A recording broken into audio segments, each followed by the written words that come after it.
Hi, this is Brian Iinuma with Strategic Systems Group, and with me Eric Klauss from PartnerSource Solutions. And kind of want to talk about how we began working together. So where do you remember it starting? Well, I remember a meeting at the Microsoft office with Justin Slagle, and we were talking about Microsoft Community Connections, and we were talking about different activities that we were doing at the time and trying to get different results for our organization from a marketing standpoint. And we had worked together some collaboratively with some other partners. We weren't getting some of the lead generation results that we were hoping for out of some of those activities. But it really engendered a larger conversation around sales and marketing processes, and kind of our collective backgrounds. SSG having been in the ERP world for many, many years, especially on the consulting side. My background having been in the ERP and CRM world for many, many years, more on the sales side. And so on the face of it, it looked like, gosh, there ought to be some way for this to work together. I seem to recall in that time frame, and I correct me if I'm wrong, but was it like maybe late 2017 or maybe early 2017 that you had begun PartnerSource Solutions? I started PartnerSource in mid-2016. Aha. So I had started it before then, and that was, I want to say that was even about the same time that I think that meeting that I mentioned was taking place. I think those two events were fairly close to one another. I had started PartnerSource, and then my recollection is it was summertime. I want to say like August of 2016 that we had the meeting at the Microsoft offices with the whole bunch of community connections folks, and trying to figure out what we were doing and where those efforts were going, and that kind of began the process. I seem to recall us striking a deal maybe toward the end of 2016, beginning of 2017. Is that about right? Yeah, that was the beginning of the relationship, the business relationship, if you will, between PartnerSource and SSG. I want to say either December 2016 or January of 2017, somewhere right around there. I can remember the reasons why. And it was a situation where SSG had gone through the feast and famine cycle a number of times in our early days, and more recently in 2014, 2015, 2016. And while we did have fairly good ability to, I guess, present ourselves and essentially engage with the client once we had a chance to sit in front of them, oftentimes it was a sort of a few and far between kind of occurrence, that there weren't as many opportunities to speak with people as we would have liked. Also, we had almost nothing in terms of a social media presence, a very modest website. We also had, essentially no content generation going on at all, maybe with the exception of some MCC, type webinars and type presentations. But it was a situation where at the beginning of 2017, it was like starting from scratch. Yeah, that was, I think I came in, like I said, I want to say it was December or January, and we did the sales and marketing process audit, and that was kind of the findings of the process audit that I put together for you, was kind of highlighting exactly those points, that it wasn't particularly surprising perhaps that the business had run in those kind of roller coaster up and down cycles, because that was kind of the same level of sales and marketing effort that was taking place, that there was a correlation between David primarily David Cervelli having his availability for putting in some effort around sales and marketing was tied to how busy David was. So when David got busy, he would back off from that. And so then things would at some point slow down, and then David would find the time and he would put some more effort back into it, and things would pick back up. And that was kind of the nature of the cycle, which is very, very typical of a lot of organizations when they operate in that type of a cycle. When things are busy, you don't have enough time, you don't focus on sales and marketing, and then at some point you complete all the work that you had, and so then now I have the time to put into sales and marketing, and at some point things ramp back up. And so it tends to be very up and down, or I call it the roller coaster ride of that type of structure. Now what we have is a much more coordinated, consistent effort around sales and marketing.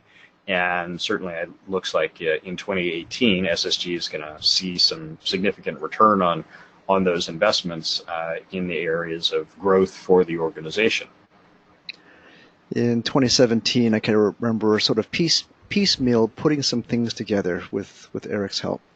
So I seem to remember one of the first things that we did was social media, which ties into a series of blog posts that appear on SSG's website.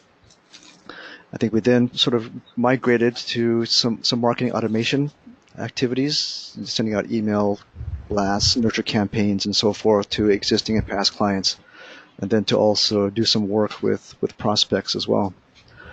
I seem to recall Dun & Bradstreet providing us with a number of several thousand names that we use for our initial campaigns to generate new leads, qualified leads. And then we sort of graduated one more time to engaging a telemarketing resource to put a telemarketing campaign on the map. And there was this sort of gradual progression kind of all the way through the year of 2017. And I cringe sometimes about how much money got spent. Well, and we talked about, I remember going back to that audit, we talked about investing in sales and marketing as a percentage of the overall revenue of the organization, which I think conceptually was a new concept for you and for SSG that, like, again, as I said earlier, like many organizations, prior to that, investments in sales and marketing had kind of been made on a gut check level of, yeah, we could do this or we could do that, but there was not a perspective from a budgeting standpoint of thinking about sales and marketing investments as a percentage of gross revenue for the organization. And so bringing that perspective to SSG, and I think you embraced that I'm sure at various points in time also had to be a little bit challenging because we weren't yet on the growth path. But you made those investments, you made the commitments, and as we got towards the end of 2017 and coming into 2018, we started to see some inklings of returns in some of those areas. We started to see some opportunities coming up that weren't there before. I think the progression that we've sort of realized in 2018 was partnering. And the partnering process is different. Maybe it doesn't require quite the same level of expenditure that it does to, say, go and finding leads from a Dun & Bradstreet list. The partnering process is more intimate. There's more of a trust relationship that builds up. And this process, I think we still have a ways to go in terms of how to find the formula, the right solution for SSG. I think it varies and it changes depending upon the nature of the relationships with every partner. Partnering is very much almost like dating, and so from that standpoint, I think it's different every time how it ultimately comes together. is different every time, but there are some commonalities of it, and some of those go back to something that we've talked about before around trust. And so you're not going to build a partnering relationship with someone until you cross some line of trust, meaning that I trust these folks enough to either do business with them or trust them enough to share my clients with them. Those are a little bit different lines, but nonetheless, there's a trust element around both of those pieces that has to come to play before you get to the point where you're open to partnering with someone. And so just because you meet somebody at a networking event or you meet somebody at a conference, that's not partnering, because if I spent 30 seconds and I swapped business cards with somebody, that's not partnering. I don't know them. I don't know if I want to do business with them. I don't know why I would want to do business with them at that point. I think there's a relationship building element that has to take place in that process that ultimately gets you to a point where you can make that decision, where you can decide, I understand enough about their business and I understand how it fits with my business, and I see an opportunity for us to work together. That's the starting point of that partnering. And then the next step from there is to actually find an opportunity to partner. But even before you get to that stage, you have to have come to the decision that this is somebody that I want to partner with. And that's where I think the relationship building element is so critical. And that's not something that you accomplish in 30 seconds or even 30 minutes necessarily. It's one of the good things about IAMCP. There is a regular cadence of seeing the same people over and over again. So from that perspective, I look back at my time at IAMCP and you and Eddie and Manish and Michelle Hollis, they are always there, ready to lend a hand and to talk about partnering. In situations where it is not an IAMCP type related event, how do people typically keep up those relationships? Well, I think, regardless of whether that initial meeting takes place through a structured organization like IAMCP, or it's a chamber of commerce, or it's a meeting at a conference, I think where that initial contact comes from matters less than what happens next. And it really is that next step that's so critically important, because if we meet at an event of some kind and we never ever follow up, then it goes nowhere. So the first step is that initial follow-up. One of us has to reach out to the other one. Somebody's got to ask for the next date. That's why I always use the dating analogy. Somebody's got to ask for the next date. And if nobody does it, then it goes nowhere. So you've got to have that next step, and then that next step becomes the next critical piece. We meet for coffee or lunch. Those are probably the next most common things, and we get to know each other a little bit more, and we understand how we work together, or at least what those organizations do, and how that might fit with what we do. And again, at that point, there's a no-go, or I should say a go-no-go element here of, does that fit with what I do or does it not? If it doesn't, then it may go no further than that. I may think they're a great person, but I just can't see how to do business with them.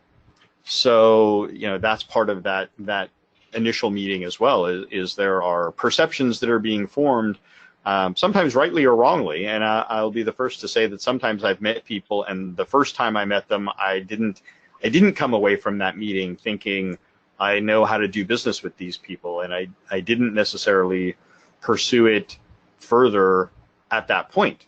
Sometimes it takes multiple meetings and multiple opportunities to talk with somebody and get more perspective around what they're doing, or get sometimes a different perspective on what they're doing, to realize, this is how I can work with that person. Sometimes the first thing that comes out on the table isn't the thing that ends up being where that relationship is driven from in the long run. Sometimes timing plays a role in that as well. Sometimes you may think, I don't have a need for that right now. I don't have any clients who need that particular solution. And then at some point, you may find a scenario where you have a client who does need exactly that scenario or that solution. And now you're thinking, who do I know who does X? And it may be at that point that your memory triggers and you say, wait, Eddie does that, or Dave does that. And then you can reach out to them and again, sort of restart that conversation and that partnering opportunity.